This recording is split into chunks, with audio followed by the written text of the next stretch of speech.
Dear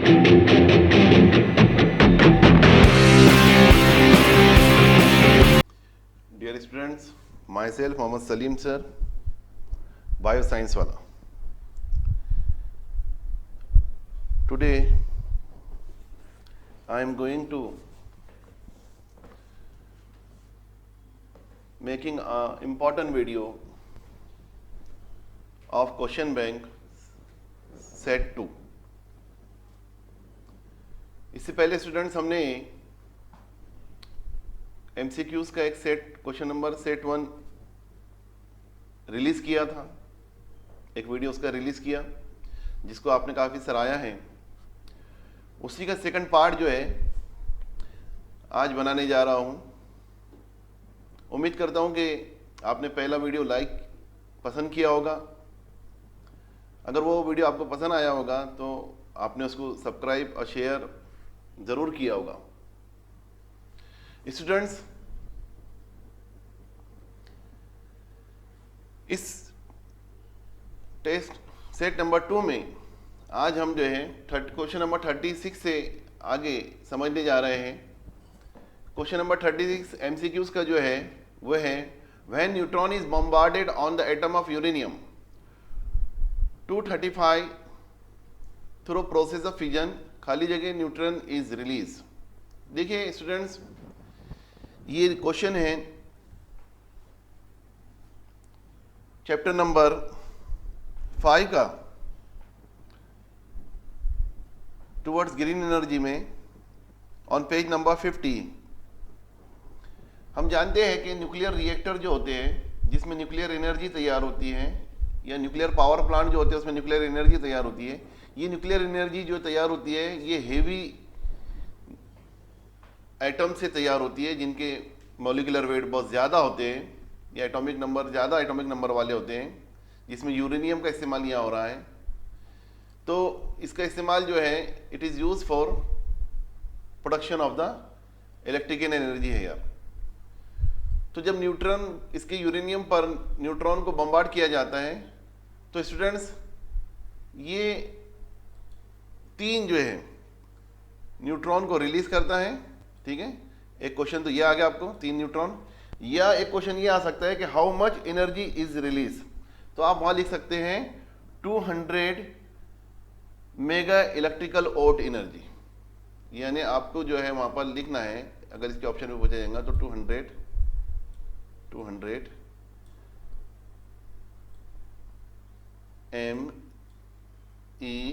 MeV energy. ठीक है, तो इसका आंसर जो है सी होगा। इसी तरह से स्टूडेंट्स इसको चेंज करके अगर आया तो कितने मेगा वोल्ट में एनर्जी तैयार होती है उससे, तो ये आपको 200 लिखने का। ठीक है, अगर हमने यूरेनियम 235 के ऊपर न्यूट्रॉन की बम्बार्डिंग की है तो ओके।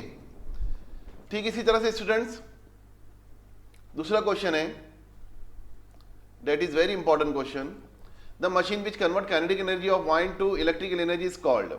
हम जानते हैं कि एक टरबाइन होती है, ये टरबाइन के ताल्लुक से मैंने आपको इससे पहले ही बताया हूँ कि ये टरबाइन गोल घूमती है और ये टरबाइन गोल घूमने के बाद जो है मैकेनिकल एनर्जी को जो है इलेक्ट्रिकल एनर्जी में कन्वर्ट करती है। तो कन्वर्जन ऑफ एनर्जी इससे होता है। तो स्टीम को भी स्टीम से भी ये रोटेट होती है, हाँ, एयर से भी ये रोटेट होती है। तो अगर से ये वाइन मिल के अंदर अगर ये काम कर रही है तो वहाँ पर जो टरबाइन होंगी वो वाइन टरबाइन होंगी। स्टूडेंट्स, कौन सी टरबाइन होंगी? वाइन टरबाइन होंगी। तो ये भी जो क्वेश्चन है ये इसी यूनिट का है, यूनिट नंबर 5 पेज नंबर 55 पर आप इसको देख सकते हो। क्वेश्चन नंबर 38 है, ये भी इसी यूनिट का है, यूनिट नंबर 5। इसके अंदर बताया जा रहा है dash to dash capacity wind turbine are available. ठीक है, यानी इसमें ये बताया जा रहा है कि कितनी से कितनी टरबाइन जो है कैपेसिटी की टरबाइन जो है जो इलेक्ट्रिसिटी पैदा करती है वो कितनी है। तो हम देखते हैं स्टूडेंट्स कि इसका आंसर जो है ये कंफ्यूज करने वाला है। तो इसका आंसर जो है वो है 1 किलो वैट से तो 7 मेगावाट तक। 1 किलोवाट से तो सेकंड मेगावाट पर 55 पर इसका आंसर है। आप 55 पर देख सकते हैं लास्ट पैराग्राफ में 1 किलोवाट से तो सेकंड मेगावाट जो है वाइन टरबाइन की कैपेसिटी होती है और इतना उससे इलेक्ट्रिसिटी जनरेट होती है। इसी तरह से स्टूडेंट्स हम जो है नेक्स्ट क्वेश्चन पर आते हैं, क्वेश्चन नंबर 39।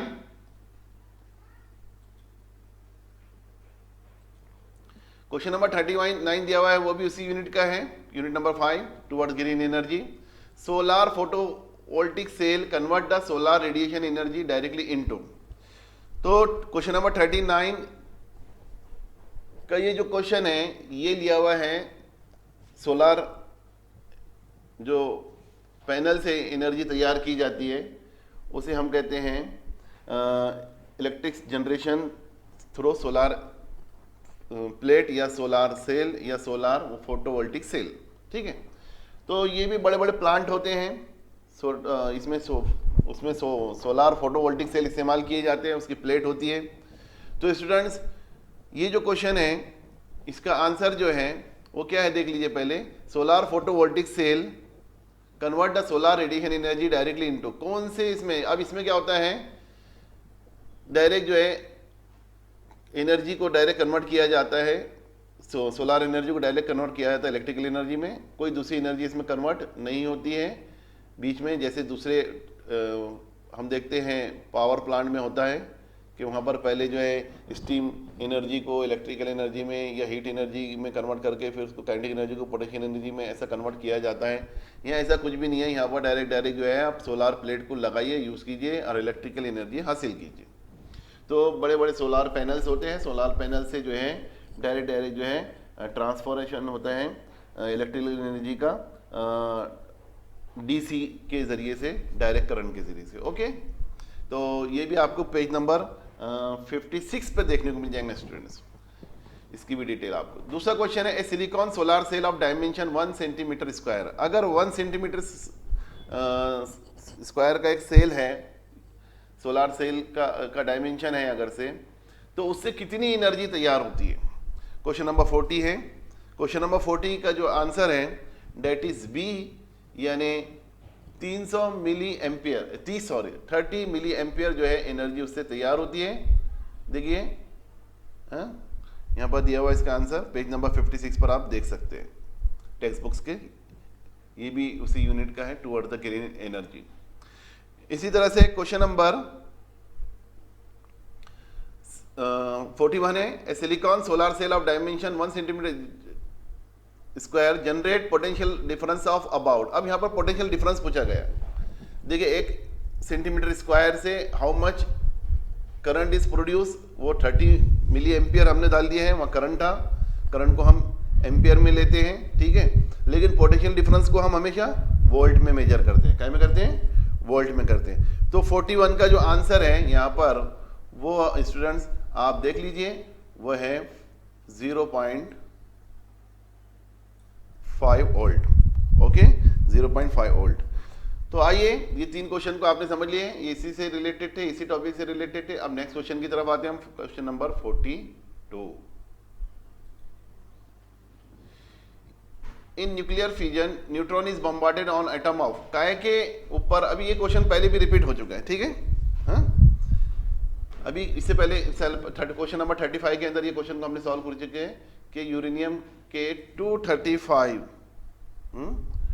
235 यूरेनियम के जो आइसोटॉप्स रहते हैं उसके ऊपर अगर हमने, आइसोटॉप्स है ये यूरेनियम का, उसके ऊपर अगर हमने बम्बार्डिंग किए, है ना, तो न्यूक्लियर फ्यूजन के अंदर हमको न्यूक्लियर एनर्जी मिलती है, ठीक है स्टूडेंट्स। ये क्वेश्चन समझ में आ गया आपको 42। उसके बाद जो है आप देखेंगे क्वेश्चन नंबर 43 है।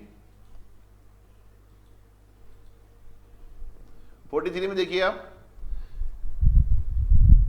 चेंज हो जा रहे हैं यहां से क्वेश्चन। अब ये यूनिट नंबर 6 शुरू हो जा रहा है, ठीक है। और ये यूनिट कौन सा है, क्लास एनिमल क्लासिफिकेशन, ठीक है। एनिमल क्लासिफिकेशन अलग अलग साइंटिस्ट ने अलग अलग क्लासिफिकेशन पेश की है।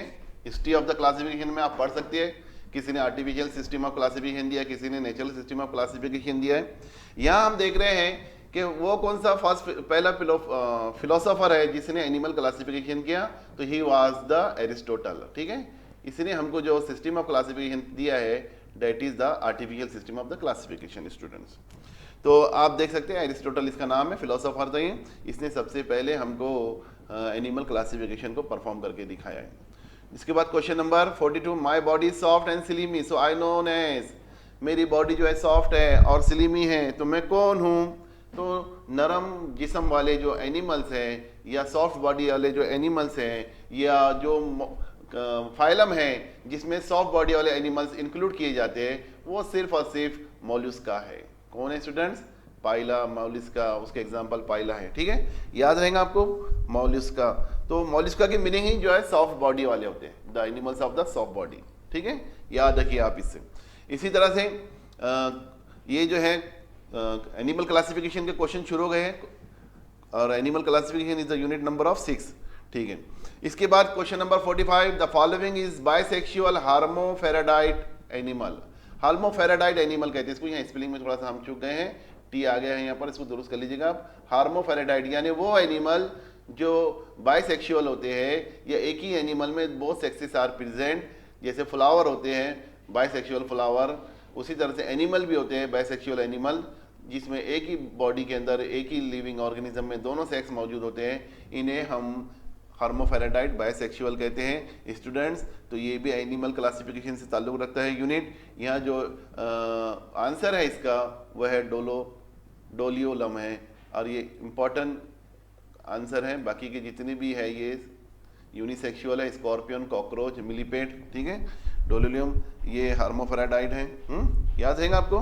ठीक है, तो पेज नंबर कौन सा? डोलोलियम का पेज नंबर कौन सा बताया मैंने आपको? यस, 72 से इसका ताल्लुक है। पेज नंबर 72 पर मिल जाएगा आपको ये कैरेक्टरिस्टिक्स, और ये जो है सब फाइलम यूरोकॉर्डेटा से ताल्लुक रखता है कॉर्डेटा के अंदर, याद रखिएगा। ओके, अब नेक्स्ट क्वेश्चन की तरफ आते स्टूडेंट्स हम।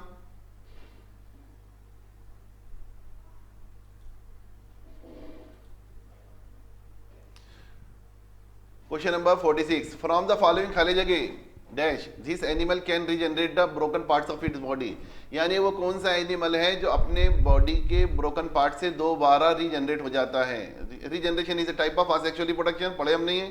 ठीक है, तो इसमें से जो है starfish echinodermata is belong to the echinodermata. Okay, starfish is animal which is regenerated from its broken parts. तो हम देखते हैं कि regeneration is a type of asexual reproduction. Starfish वो अकाइनोडर्मेटा फाइलम से ताल्लुक रखता है और इसका जो आंसर है वो बी है, समझ लो स्टारफिश है। और से पेज नंबर 71 पर आप ये देख सकते हैं स्टारफिश।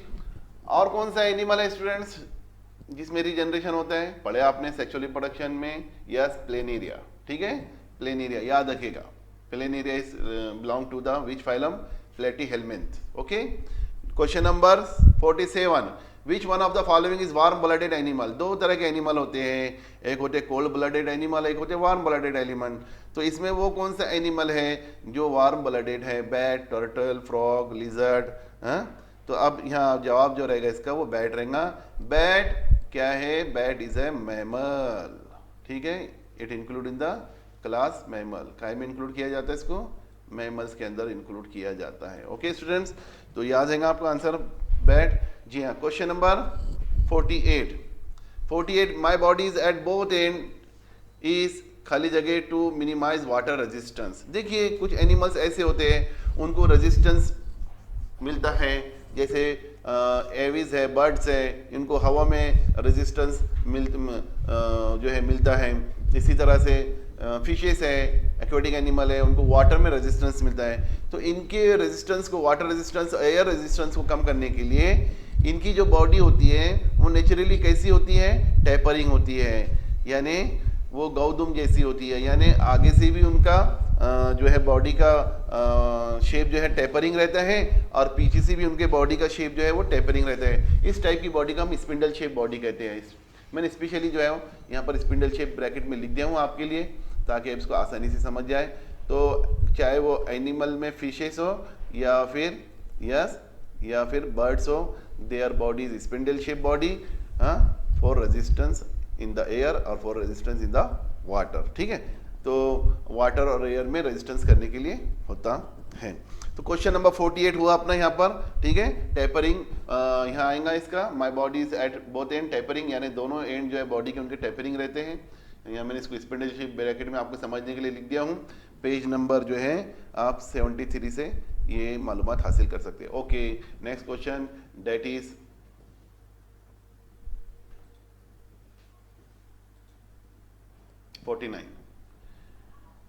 देखिए स्टूडेंट्स, क्वेश्चन नंबर 49 में क्या दिया हुआ है, dash this animal is called friends of farmer. तो बहुत सिंपल क्वेश्चन है, 8वीं से आप लोग सॉल्व करते हुए आ रहे हैं इसको, हैं।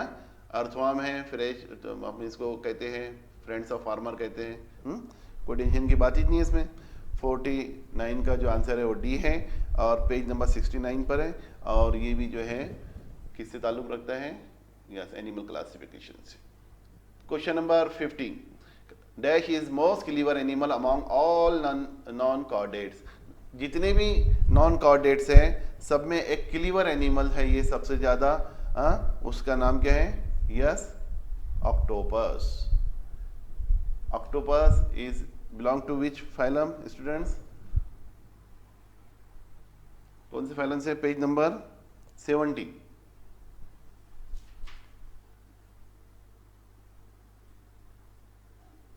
ठीक है, page number 70, it belong to mollusca. ठीक है, याद है ना आपको, ये दिया हुआ है सरप्राइजिंग इंफॉर्मेशन के अंदर। सरप्राइजिंग इंफॉर्मेशन का क्वेश्चन है, आपको पेज नंबर 70 पे दिया हुआ है जी। क्वेश्चन नंबर 51 स्टूडेंट्स,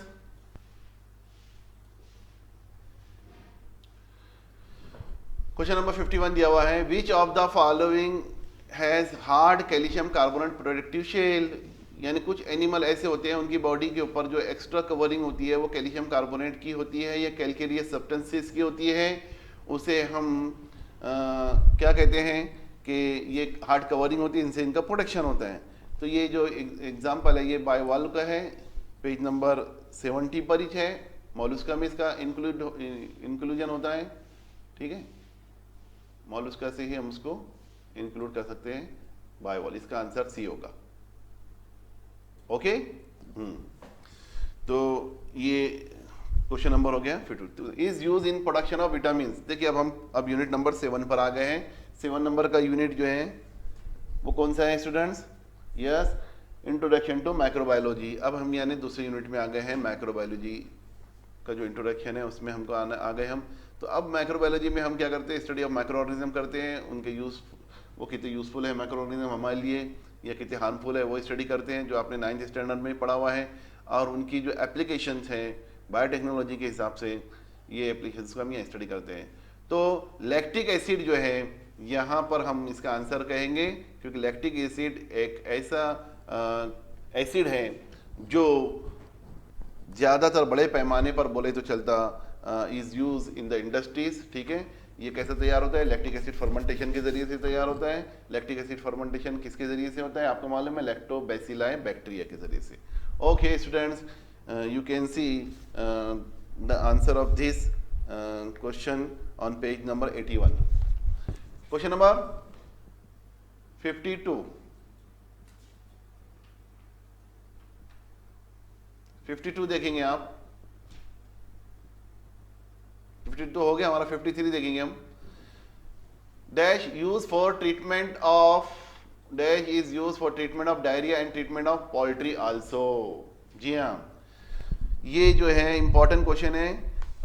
एक टॉपिक आपको पढ़ने को मिला होगा प्रोबायोटिक्स, पेज नंबर 79 पर, इंट्रोडक्शन टू माइक्रोबायोलॉजी से। इसका आंसर प्रोबायोटिक्स है। प्रोबायोटिक्स क्या होते हैं, ये कुछ यूजफुल माइक्रो ऑर्गेनिज्म होते हैं जो इंसान के बॉडी के अंदर टैबलेट की फॉर्म में बोलो या ड्राइड फॉर्म में बोलो या लिक्विड फॉर्म में जो है इंजेक्ट किए जाते हैं, जिससे इंटेस्टाइन के अंदर जो है डाइजेशन का प्रोसेस भी अच्छा होता है और जो हार्मफुल बैक्टीरिया है वो भी मर जाते हैं। तो these are the substances, chemical substances और form group of the microorganism which are use as the probiotics, इनको हम प्रोबायोटिक्स कहते हैं। तो ट्रीटमेंट ऑफ डायरिया में इसका इस्तेमाल होता है और पोल्ट्री के लिए होता है। तो you can see the answer of this question from page number 79। Okay students, अब आते हैं क्वेश्चन नंबर 54। 54 में हम देखते हैं स्टूडेंट्स, कर्ड मेड फ्रॉम खाली जगह bacteria is called as yogurt. हम जानते हैं बैक्टीरिया जो होते हैं वो कौन से बैक्टीरिया होते हैं, कर्ड के अंदर लैक्टोबैसिलाई होते हैं, पढ़ते वाले आप 9th में भी पढ़े आपने, useful and harmful micro organism में। चलिए इसको आगे बढ़ते हैं।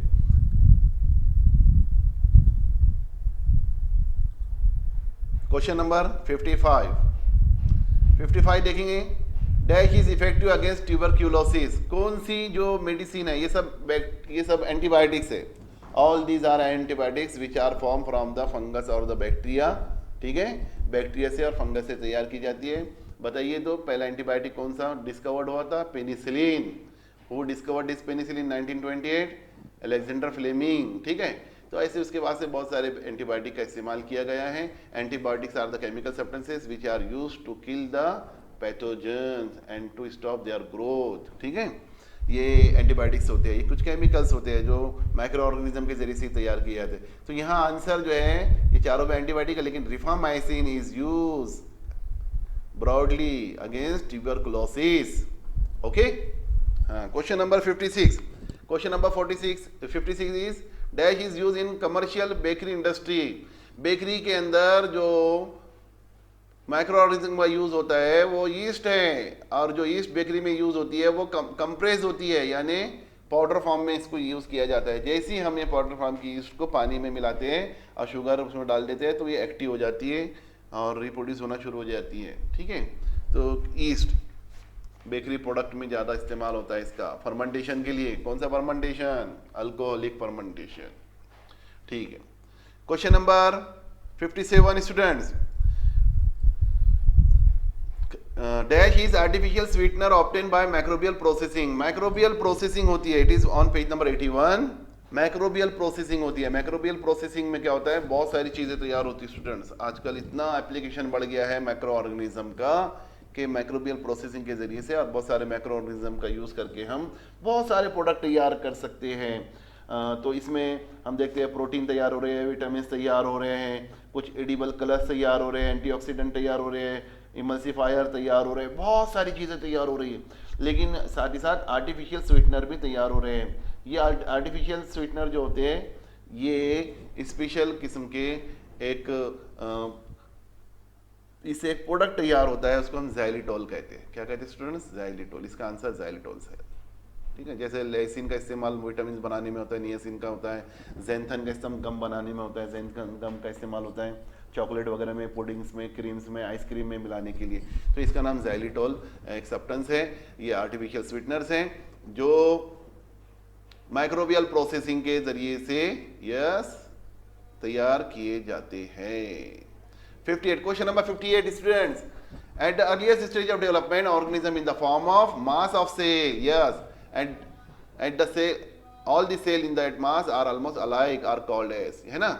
जैसे ही जो भी ऑर्गेनिज्म का डेवलपमेंट होता है तो उसके जो पहले शुरू के जो सेल रहते हैं जो एक जैसे होते हैं, एक जैसे दिखाई देते हैं। After the division of the zygote, वो सेल जो रहते हैं that is the mass of the cell, उसको मास ऑफ द सेल कहते हैं। They all are stem cell. Stem cells का बायोटेक्नोलॉजी में बहुत बड़ा यूज है।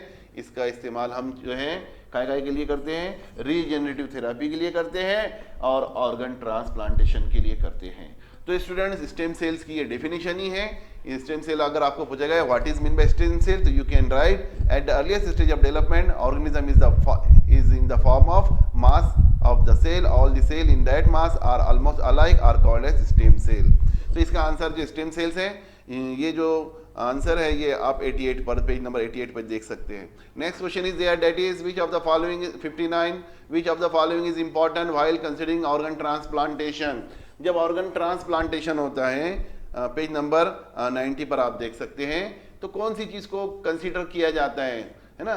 तो हम जो डोनर दे रहा है ना, जो रिसिपिएंट है, जो ले रहा है, जो भी ऑर्गन डोनर से, उसका ब्लड ग्रुप चेक किया जाएगा। डोनर की कोई बीमारी है क्या, वो देखा जाएगा उसको कोई बीमारी है क्या। ठीक है, और एज ऑफ द डोनर देखी जाएंगी। ये तीनों चीजें जो है इसमें कंसीडर की जाएगी जब जाके आप किसी भी डोनर का ऑर्गन डोनेट कर ले सकते हैं या फिर रिसिपिएंट उसको हासिल कर सकता है। तो ये दो इंपॉर्टेंट क्वेश्चन थे फ्रॉम यूनिट नंबर 8। ठीक है, बायोटेक्नोलॉजी में आ गए अब हमें।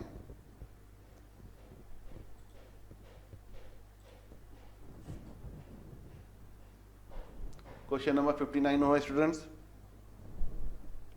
अब हम देखते हैं 60।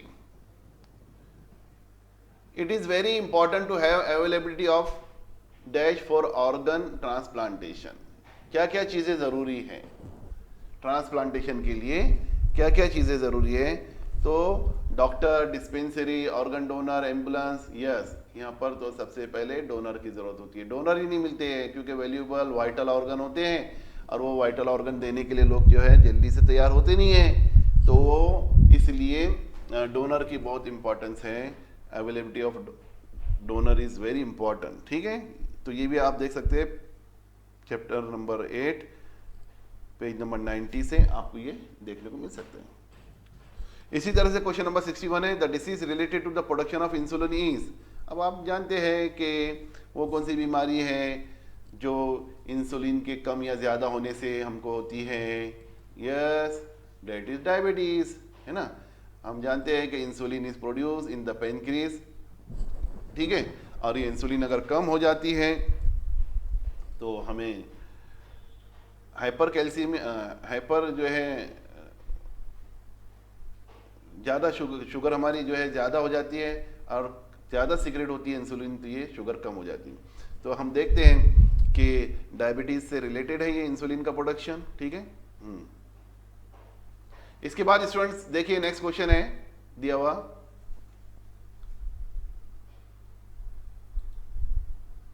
वह है question number 62। Consumption of transgenic potato help in the immunity against dash diseases. यानी कौन सी बीमारियों के खिलाफ जो है अगर हम ट्रांसजेनिक पोटैटो खाते हैं तो हमको इम्यूनिटी मिलती है, तो वह कॉलेरा है। ठीक है, ट्रांसजेनिक पोटैटो क्या है ये भी समझ लीजिए आप। ट्रांसजेनिक पोटैटो बोले तो ये बायोटेक्नोलॉजी के जरिए से वैक्सीन तैयार किए जाते हैं।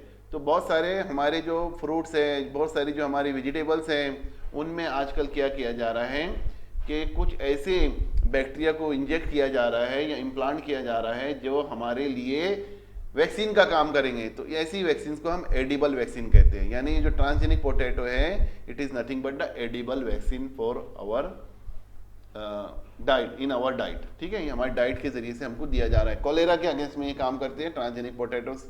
उसके अंदर जो है स्पेशल किस्म की जो है बायोटेक्नोलॉजी के जरिए से जो है ट्रांसजेनिक पोटैटोस को बनाया जाता है। स्पेशल किस्म के जो बैक्टीरिया उसमें इंजेक्ट किए जाते हैं ताकि वो कंजम्पशन करने के बाद जो है हमारे अंदर इम्यूनिटी आ जाए कॉलेरा के खिलाफ।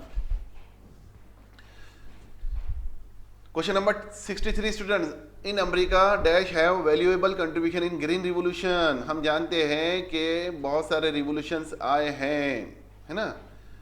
कुछ revolution, green revolution, white revolution, blue revolution. तो हर रिवोल्यूशन का कोई ना कोई जो है पायोनियर रहा है। हर रिवोल्यूशन को किसी न किसी ने जो है प्रमोट किया है या उसको डिस्कवर्ड किया है। तो स्टूडेंट्स हम देखेंगे डॉक्टर नॉर्मन बोरलॉग, ये जो है इन्होंने अमेरिका के अंदर जो है इस चीज को डिस्कवर किया। और भारत के अंदर अगर नाम आएगा तो आएगा डॉक्टर MS स्वामीनाथन। क्या आएगा? MS स्वामीनाथन। याद आएगा आपको?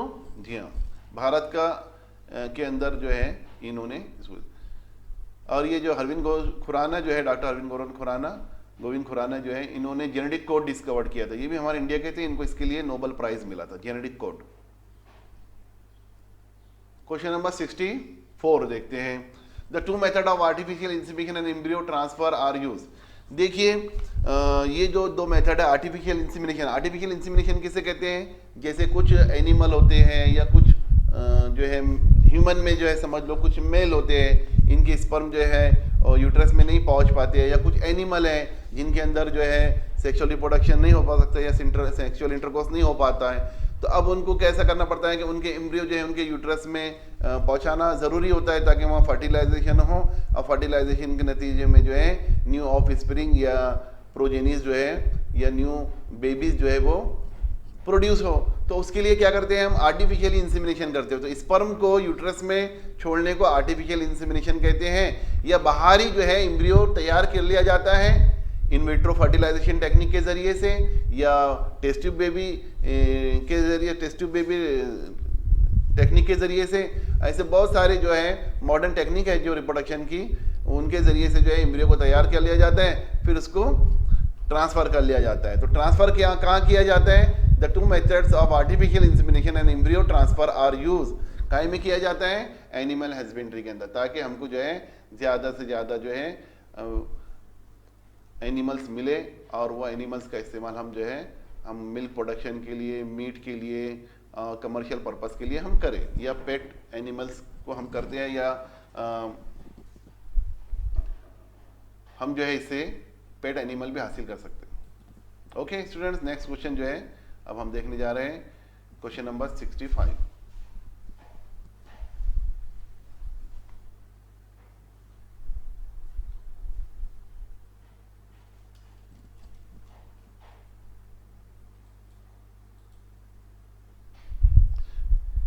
इन biotechnology dash is a revolutionary event after cloning, है ना।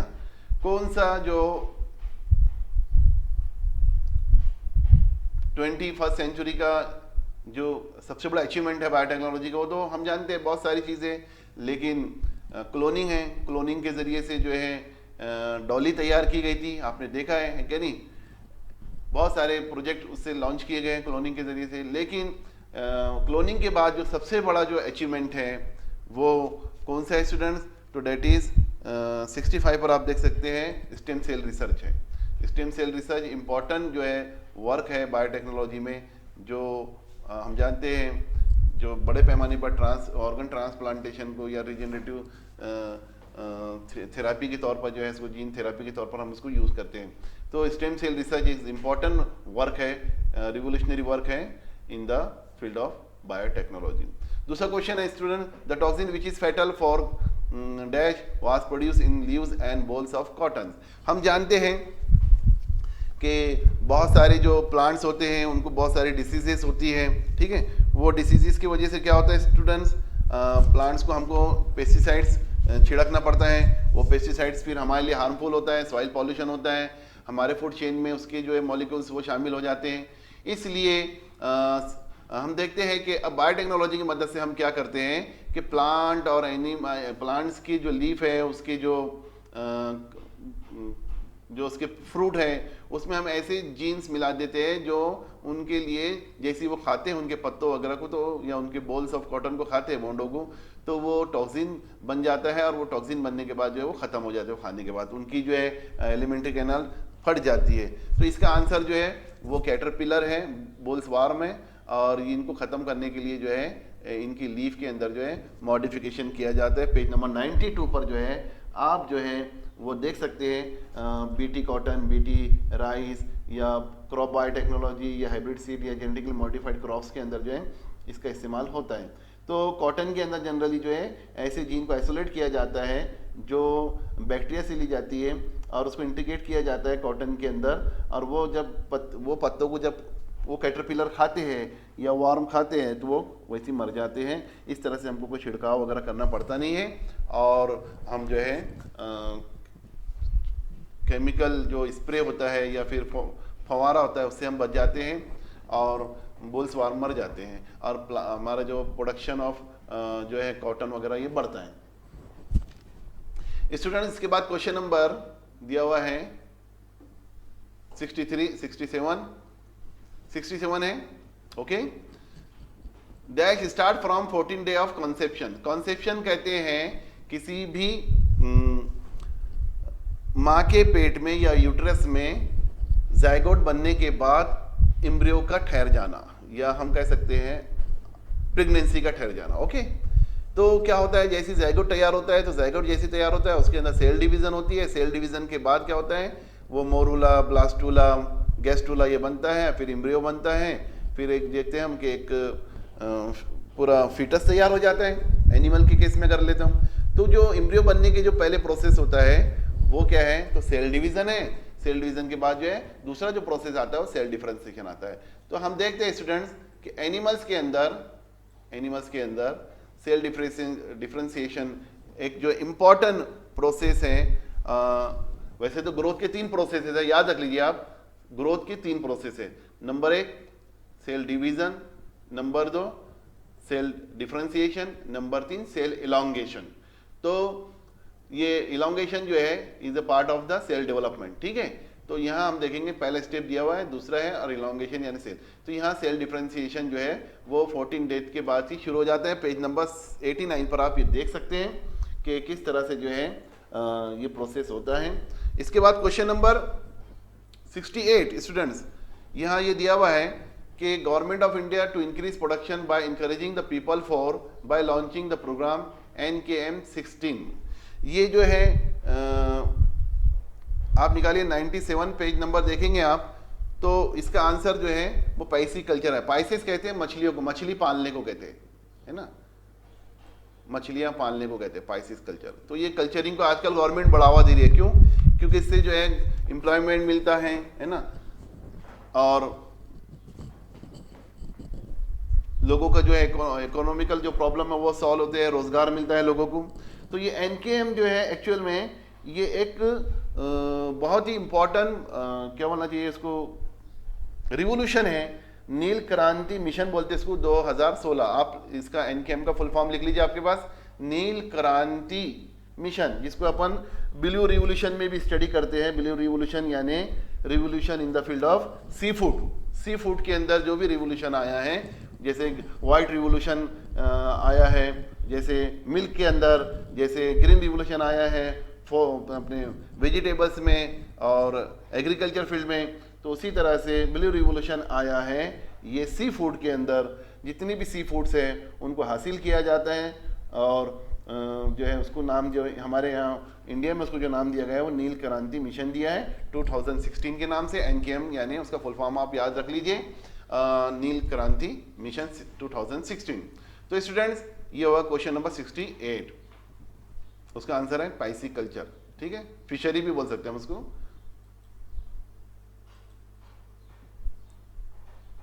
69 क्वेश्चन नंबर 69 देखिए, इंपॉर्टेंट क्वेश्चन है। Dash are present in the umbilical cord. Umbilical cord किसे कहते हैं? जब माँ के पेट से जब बच्चा पैदा होता है तो वो माँ के पेट के अंदर बच्चा जो है यूट्रस से कनेक्टेड होता है, और वो उसको हम प्लासेंटा कहते हैं। उसी से जो है वो सब कुछ अपनी फूड वगैरह हासिल करता है, ऑक्सीजन हासिल करता है ब्लड के जरिए से, और जब वो बाहर आ जाता है, पार्टिचुरेशन हो जाता है, जब बच्चे की बर्थ हो जाती है, तो वो अम्बिलिकल कॉर्ड को हम काट देते हैं, है ना।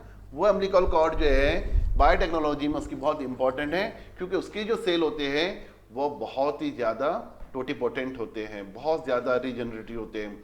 वो सेल जो होते हैं, उसमें जो सेल होते हैं वो स्टेम सेल होते हैं। क्या होते हैं स्टूडेंट्स? Stem cell. तो देखिए डैश आर मतलब stem cells are present in the umbilical cord placenta by which the foetus is of mother joint to the uterus. तो ये उसका स्टेम सेल्स का आंसर हो गया। इसके बाद क्वेश्चन नंबर 70 स्टूडेंट्स, 70 का जो क्वेश्चन है, for the purpose of preservation stem cell are keeped in. देखिए स्टेम सेल को जो है प्रिजर्वेशन के लिए रखा जाता है, तो काय में रखा जाता है, ठीक है, इंपॉर्टेंट क्वेश्चन है, इसको भी समझ लीजिए आप। लिक्विड ऑक्सीजन में रखा जाता है, हाइड्रोजन में, लिक्विड क्लोरीन में, लिक्विड नाइट्रोजन में। तो ये इसको रखा जाता है एक्चुअल में नाइट्रोजन में, लिक्विड नाइट्रोजन के अंदर।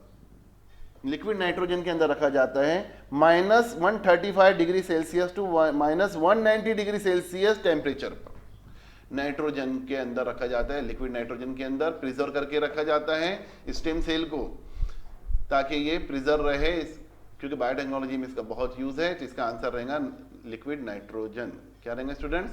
Liquid nitrogen.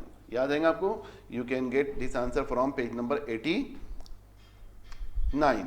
Okay, next question यहां आ रहा है स्टूडेंट, देखिए आप question number 71।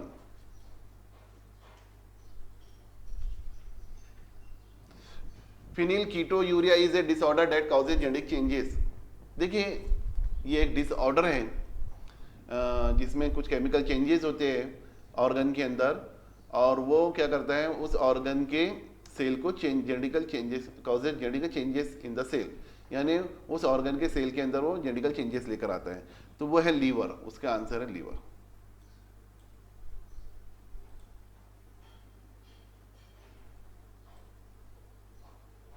Okay, page number 94 पर आप देख सकते हैं, यूनिट नंबर 18। ठीक है स्टूडेंट, देखिए नेक्स्ट क्वेश्चन आ गया यहाँ पर, क्वेश्चन नंबर 72। क्वेश्चन नंबर 72 है, यूनिट नंबर 8 से ही है ये भी। As biofertilizer dash microorganism is use, yes हम जानते हैं कि थियोबैसिलस, सैक्रोमाइसिस, स्टेरिया, ये वो बैक्टीरिया है, ये दोनों थियोबैसिलस और स्टेरिया ये जो है ये बैक्टीरिया, इकोलाई भी बोलते हैं हम इसको, ये सैक्रोमाइसिस ईस्ट है, और नॉस्टॉक ये ब्लू ग्रीन अलगी है। हाँ, इसको हम बायोफर्टिलाइजर के तौर पे यूज करते हैं स्टूडेंट्स, ब्लू ग्रीन अलगी इसको हम कहते हैं नॉस्टॉक, नाइट्रोजन फिक्सेशन में हेल्प करता है, क्या में करता है, nitrogen fixation.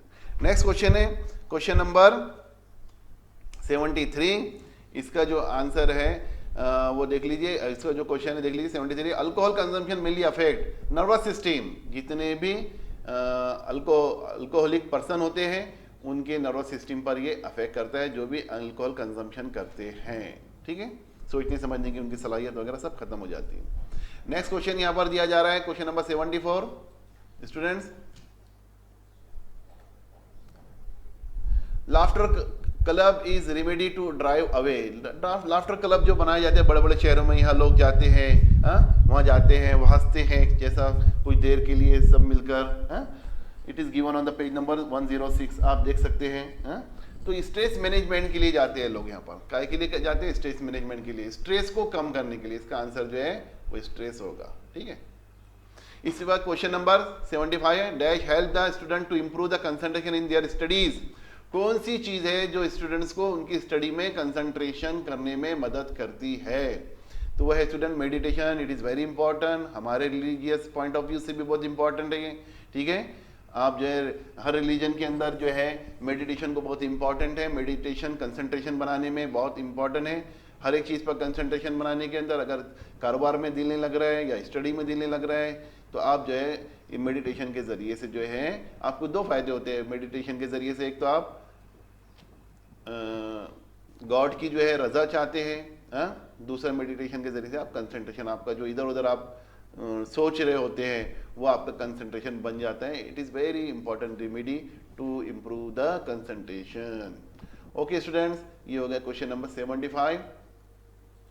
Next question 76, dash influence is stronger in case of adolescence. Adolescence क्या होते हैं हम जानते हैं, एडोलेसेंस एक एज होती है, ये टीन एज होती है, इसमें जो है बच्चे जवान हो जाते हैं, प्यूबर्टी आ जाती है, उनके जो है बहुत सारे बॉडी के अंदर बहुत सारे जो है फिजिकली, मेंटली, इमोशनली उनके अंदर बहुत सारे चेंजेस आते हैं। तो अब ये उम्र के अंदर जो है बच्चों के ऊपर जहाँ बहुत सारे पॉजिटिव चीज़ें आना चाहिए वहाँ निगेटिव चीज़ें भी आ जाती है, निगेटिव थिंकिंग डेवलप हो जाती है। तो इस चीज़ को जो हम पढ़ रहे हैं स्टूडेंट्स यूनिट नंबर 9 के अंदर पढ़ रहे हैं, सोशल हेल्थ के अंदर पढ़ रहे हैं कि जो पीयर्स ग्रुप्स होता है, जवानों का जो ग्रुप होता है वो बच्चों को ज़्यादा एडोलेसेंट स्टेज में ज़्यादा दोस्त उसको जो है वो इन्फ्लुएंस करता है, बड़े पैमाने पर इन्फ्लुएंस करता है। तो इसका आंसर जो है वो पीयर्स रहेगा, पीयर्स ग्रुप रहेगा। It is given on the page number 102। Okay students, peer group.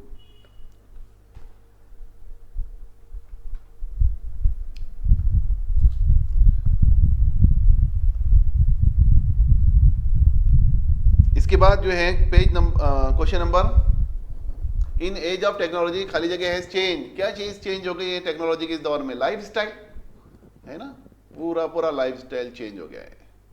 Habit तो नहीं चेंज हुई है, लाइफस्टाइल चेंज हो गया। ठीक है, इसके बाद नेक्स्ट क्वेश्चन है स्टूडेंट्स, ये भी सोशल हेल्थ से ताल्लुक रखता है यूनिट।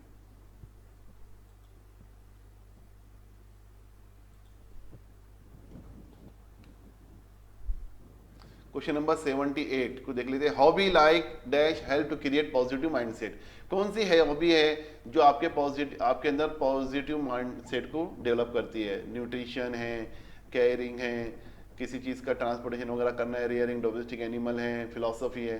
तो रियरिंग ऑफ डोमेस्टिक एनिमल इसका आंसर है। अच्छे बर्ड्स को पालना, एनिमल्स को पालना, इससे इंसान के अंदर जो है वो पॉजिटिवनेस आती है। ओके, या माइंडसेट उसका पॉजिटिव होता है। क्वेश्चन नंबर 79 देखेंगे हम स्टूडेंट्स।